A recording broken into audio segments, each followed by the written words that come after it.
Welcome. I'm Ron Baker, Director of the Canadian Small Church Ministry Centre, and this is Us, Canadian Small Churches in Action podcast, sponsored by Small Church Connections.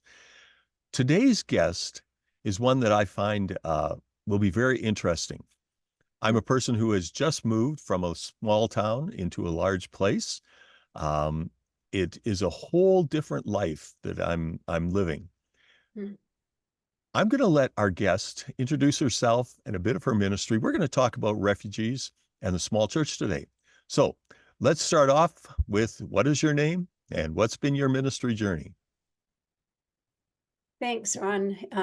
Yeah, great to be part of this today. My name is Alison Witt, and I guess my formal ministry, I would say, started in the Philippines, actually. Back in 1988, went on a short-term team, which back then was 2 years, to Manila, and was involved in a team doing church planting, community development work in urban poor communities, so some very impoverished communities there. And 2 years actually turned into 10 years, and came home partway through and got married to Dave, who was one of my teammates. And then we returned to the Philippines and had 2 kids born there.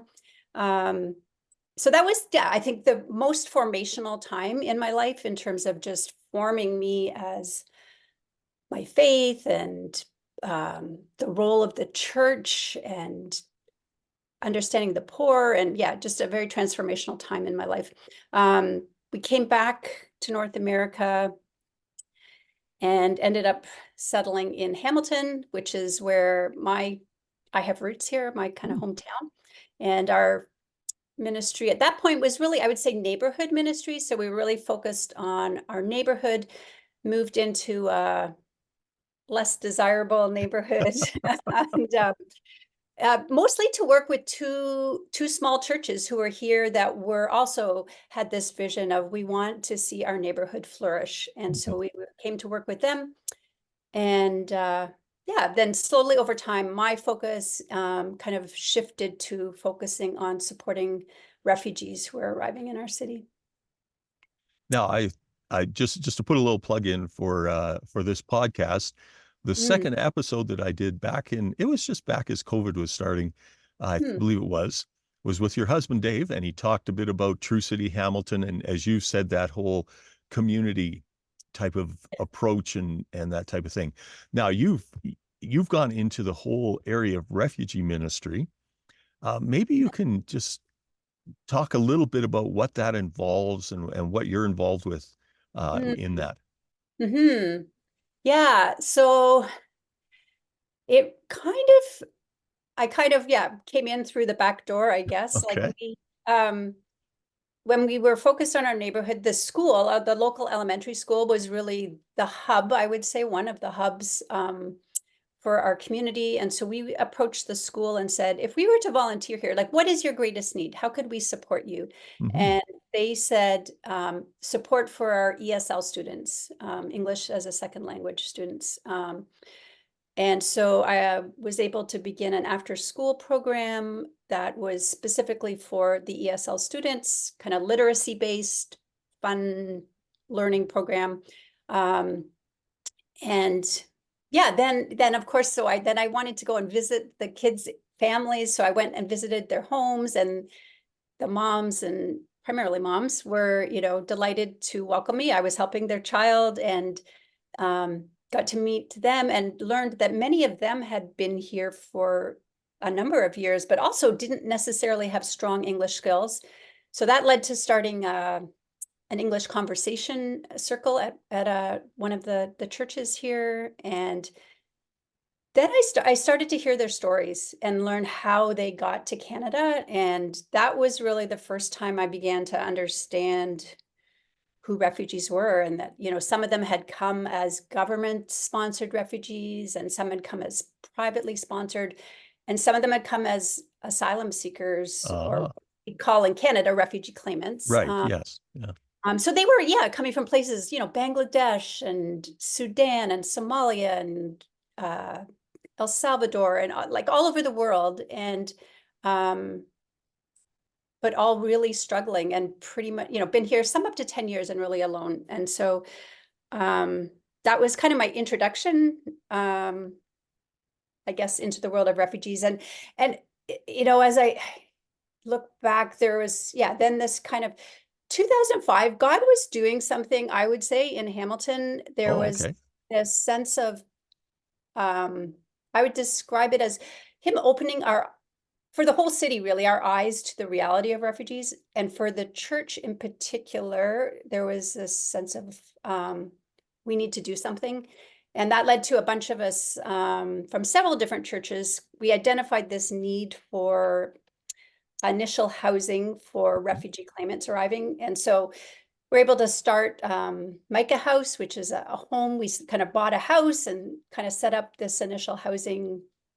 And that was, a good thing. And for me, then there was really no turning back. Like my Right. my heart, I loved the cross-cultural interactions. And so that's been, I guess, the last 15, 20 years been my focus.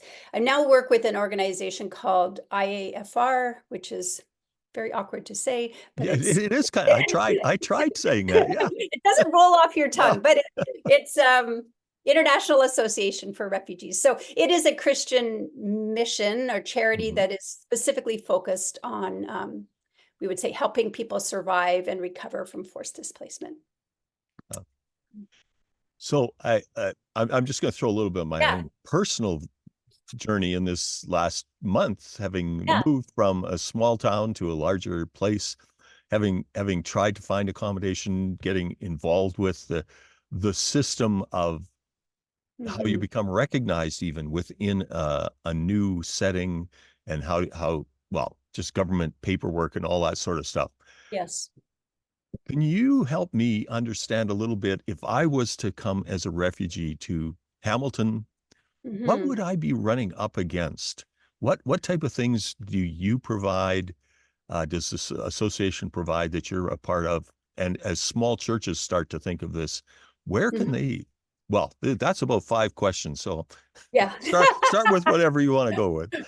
Yeah, there's a lot there and a lot that can be said. I mean, I think it's important. I mean, just a little background, I would say,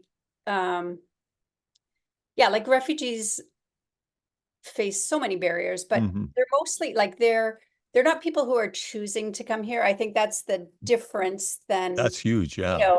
Like immigrants come here for many different reasons, for work, for study, but refugees are people who are fleeing war or persecution, some risk to their life. So they're kind of forced to leave. And so there's a lot of loss involved in that, right? A lot of loss of home, family, culture, language, all of those things. So they kind of arrive already with having experienced a lot of trauma. But I mean, I'd say probably the biggest needs are good. And I'm thinking specifically, I think I work more with refugee claimants. I think the privately and government sponsored refugees, I mean, they have some of the same needs, but they also have some built-in supports. Right. There's something there already. Yeah. There's already like a church team that's ready to welcome them and support them, or the government sponsored refugees have financial support for the first year. And so the refugee claimants really fall through the gaps in a lot of ways. So that's really where the church has an opportunity to step up. So I mean, housing is a huge thing, right? I think all of us, Yes. you probably experienced this. Is this true? Yes. Like if you have tried to rent or buy at all in the housing market in the last couple of years, prices are so out of whack, really. Yeah, we found that, as we said, moving from a small community to a larger community, the prices are, we will not get into what we had before. And I'm sure refugees sometimes come and say, how do I live in I'm not getting what I had, or, that just, who Yeah. knows? Yeah. Yeah, like in most, most refugee claimants are people who have left behind, they were largely people living a middle class life, Yeah. and had to, were quite happy until war broke out or till they were, you know, had some threat to their life. So yeah, it is hard to start over again with nothing. Most would start, perhaps, like, just to give people a picture, if what the kind of figures are Hmm. and possibilities. If you're starting in Ontario anyways, social assistance, which many would for their first year until they can get a job, you're getting your shelter allowance is $390 a month. Your entire monthly income is $734 a month, I think. Well, that sounds like a tent with hot dogs. Yes. So yes, the average monthly rent Yeah. in Canada ranges for a one bedroom is like between 1,500 and 2,500. Like, so, we're talking, it's probably, yeah, on average, say $2,000 Hmm. a month. And you're getting your entire income is 700 and something. Even if you spent all your money without buying food or transportation, Yeah. you cannot, so it's impossible, right? And so those are the things. And if you're working and you're starting at minimum wage, working full time, same situation. Your entire monthly income is not even enough to pay that Yeah. rent. So this really is an opportunity for the church to step in, because um, I can share about some, there's quite a range of things, I would say, along the housing spectrum, like from Hmm. initial shelter to kind of long-term permanent rentals. But some examples. So here in Hamilton, we've started a home hosting program, Oh. because there's a lot of people in our churches have empty bedrooms, right? Hmm. Uh, a lot of us are what we would call overhoused. Um, and or people have a basement apartment or an in-law suite that they could, well, offer to, like in this program we call Open Homes, where Yes, the I was mom, going to ask about that. Yeah. yeah, so it's an initiative where we partner with churches for volunteers who say, yeah, we would be happy to have a new refugee claimant live with us for 4 months is kind of what we aim for. And then we have other volunteers who kind of offer friendship and support. And it's a beautiful way to really live into our call as Christians to hospitality, and Hmm. that was a big draw for people to participate. So that's one thing. And, but then there's also, yeah, we also need people to rent at affordable rates. So if you Yeah. maybe you're not so interested in the short term, but you say we could actually rent our room at $500, even though the market rate, we could ask twice that much. Hmm. Um, but if you could rent it at 500 and be a kind, compassionate landlord, it would be huge. It makes a huge difference. So, there's small ways, but they are important ways that the church can really make a difference. There's one church I know, like churches that have manses that are connected to the church, they don't use them as manses anymore. What if you could rent that out to a refugee family at a rate that they could afford? Or there's another church, they actually bought the house that came up for sale 2 doors down from the church. And it's like, we're going to buy this, we're going to rent it to a refugee family. We will subsidize it so that it's, they're paying a reasonable rent Yeah. that they can afford. And the kids come to kids club at the church and they get to know them and build relationship. And it's a really beautiful way to meet that need. Yeah. Now let me ask a little bit of your own evolution in thinking about some of that. Mm-hmm. You said you met people, you began to understand particularly some of the mothers and that Mm-hmm. type of thing. What process did you go through in order to sort of come to a point now that open homes, I believe that's the program you're talking about. Yeah. How did you get there? How could a local church get there? Um, well, Mm-hmm. I, how they get, I mean, it really depends on where your starting place is. I mean, I guess my philosophy or my approach would be there's so many ways I think it's important for churches to engage with welcoming the stranger, I guess. I Okay. see that as a pretty dominant theme throughout all of scripture, right? So, but so I would say, I think it's for everybody. I think it's for all of us, but what that looks like is going to be very unique for each Mm-hmm. context. If your church is, I think it's particularly well suited for small churches, but it will look different if you're in Calgary than if you're in a rural community Oh, or even a certainly. Yeah. suburb. Like the opportunities and the role you have will be different. But so, the home hosting thing might not be as ideally suited for someone who's, in a out of the city. However, Mm-hmm. Yes. all right, can I just share this? Oh, you sure So can. this is from our local newspaper this last week. There was a story about a refugee claimant who arrived from Nigeria. And he's living in Hamilton, but he got a job taking care of a kind of a personal support worker for a senior citizen that lives in Grimsby. So it's Oh, probably okay.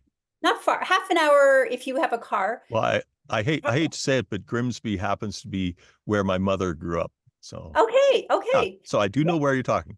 it's a smaller town, right? Like there's Mhm. not a lot of refugees that would start there Yeah. or that, yeah. Anyways, but he got a job taking care of a senior there. And so, but he was traveling back and forth, taking a lot of time, a lot of money. And I'll just read this quote. It says,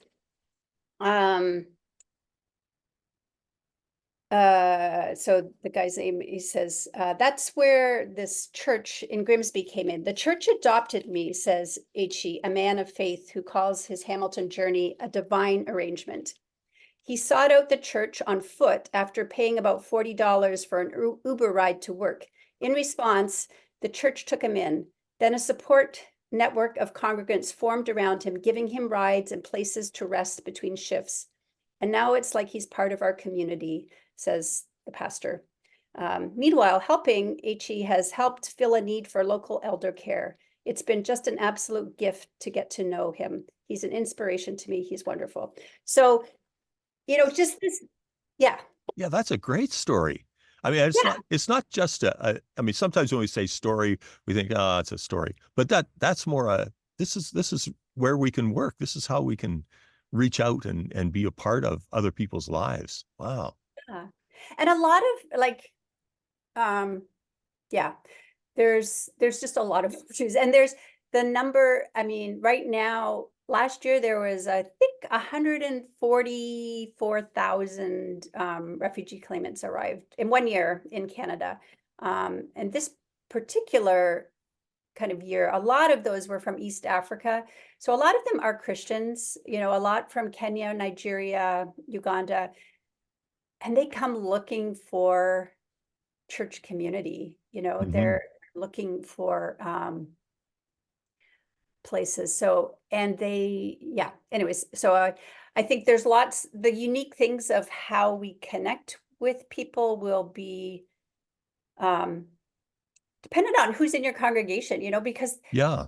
like, do you have, you know, retired teachers in your church who would love to run an English conversation group, Hmm. or, somebody who loves, is really good at helping people make their first Canadian resume, and perhaps point them in directions of some jobs or, um, Well, y- even just all the paperwork that comes with being a part of a community, it's nice to have somebody that can guide you through a lot of that.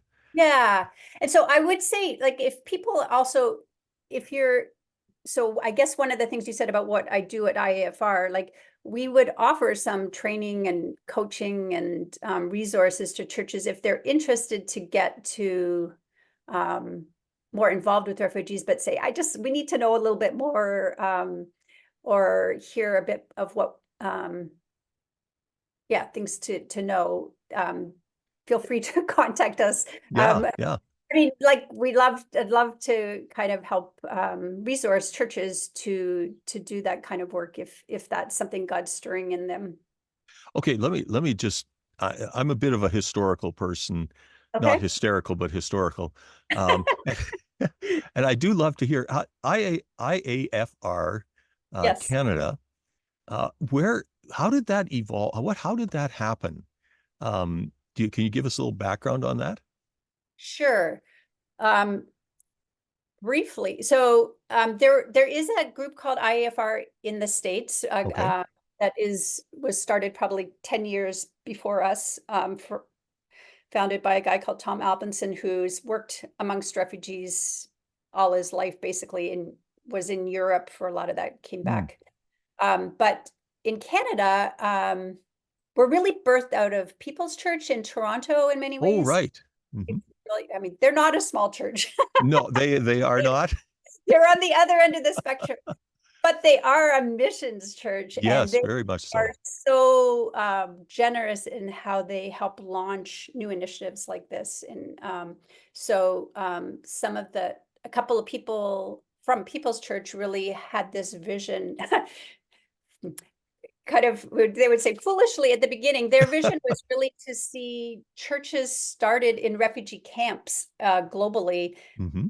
Then as the more they learned and researched, just like, turns out there already is churches there. God's already there doing stuff.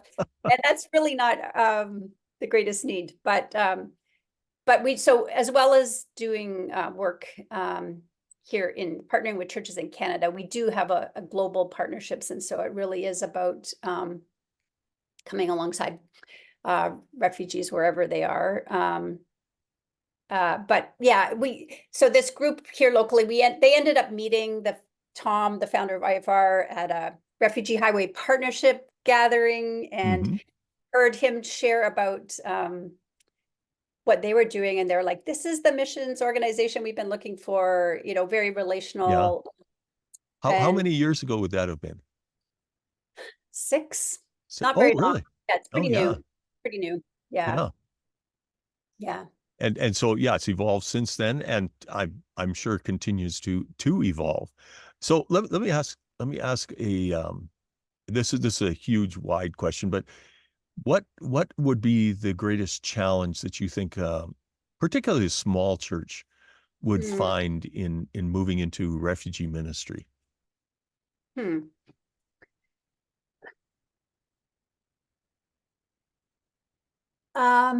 Yeah, I mean,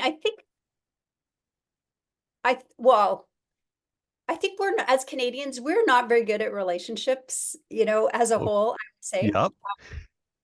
Even amongst ourselves, it's just Hmm. not our greatest strength. And this kind of ministry is highly relational. So I would say that's a hard thing. Oh, yeah.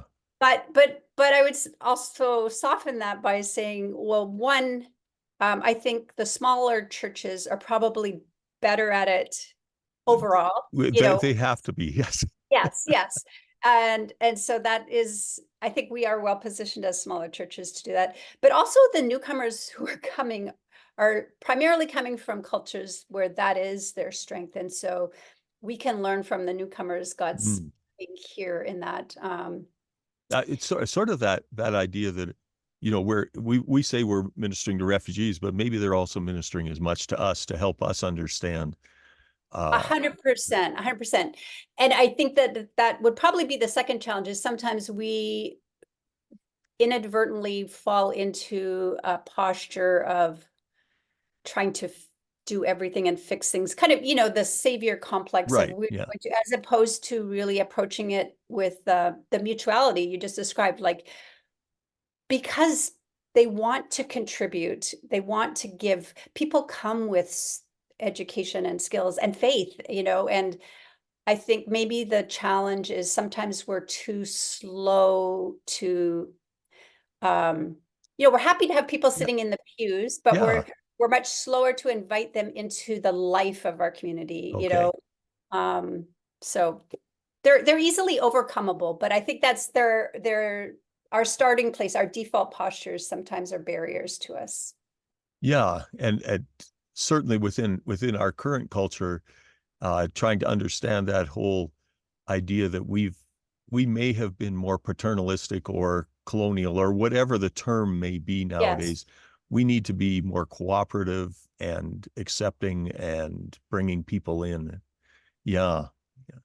And how we do that, Mm, especially, yeah, as you say, small churches may be the right place to look for that because we've had to learn how to live in relationship with other people. You can't yes. be with 50 people and not, you got to learn how to know people. Yeah. And when a newcomer shows up, they can't be anonymous, right? Like they are Yeah. seen.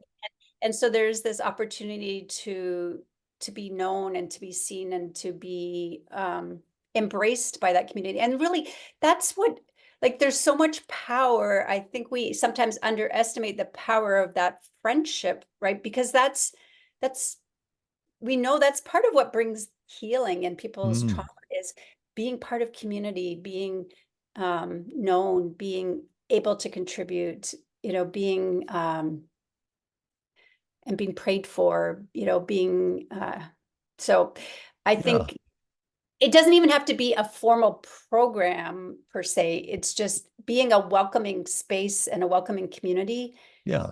Don't underestimate what the power of that, I would say. Yeah. Well, that valuing someone else, I suppose, is really a lot of that has to do with it. Yeah, Yeah. yeah. Okay, we're coming down to almost the end here, Yeah. which comes way too quickly. So there's one question that I ask everyone that I go on podcasts with, and it's a very simple question, and you can go with it wherever you would like. But here's the question: if you had one piece of advice for a small church pastor or leader, doesn't matter what it is, one piece of advice for a small church pastor or leader, what would that be? Hmm. One. Yeah, just one. If it ventures into two, I'll cut you off when the time's Yeah. done. But I think I would say be open to newcomers who are coming to Canada because God is bringing them to us for a purpose. mhm. They are a gift to us. And, I think of in the New Testament when the early church was persecuted and they had to flee and they were dispersed. And it says they took the good news with them wherever they went, Yeah. and that is still happening, and so I believe that newcomers and refugees are part of what God is doing to bring new life and new growth to the church. Mhm. So, you know, don't miss out on it. There's so many, whether the Christians coming who have things to offer, your church to bring new life, or whether it's, there's thousands of people coming who are not from a Christian background, and Mhm. this is the first time that they have the opportunity to get to know a Christian as a friend. Yeah. And I I have this very clear memory in my mind of a time that there was a young newly arrived refugee claimant from I think he was from Tajikistan, and he was a Muslim friend, but we invited him to our a worship time, and he said, "Yeah, I'll come." And at the end of it, he leaned over and whispered, he said, everything I was told about the church and about Christians, it's not true." And people just need to be around Christians to know what is true, Yeah. and Yeah. there's so many opportunities. So don't miss out. Embrace and be open to All the new. right. Well, thank you, Allison. This has been great. I'm glad to have been able to take part of your time today and enjoy your presence very much. So thank you very much for joining us. Great. Thank you.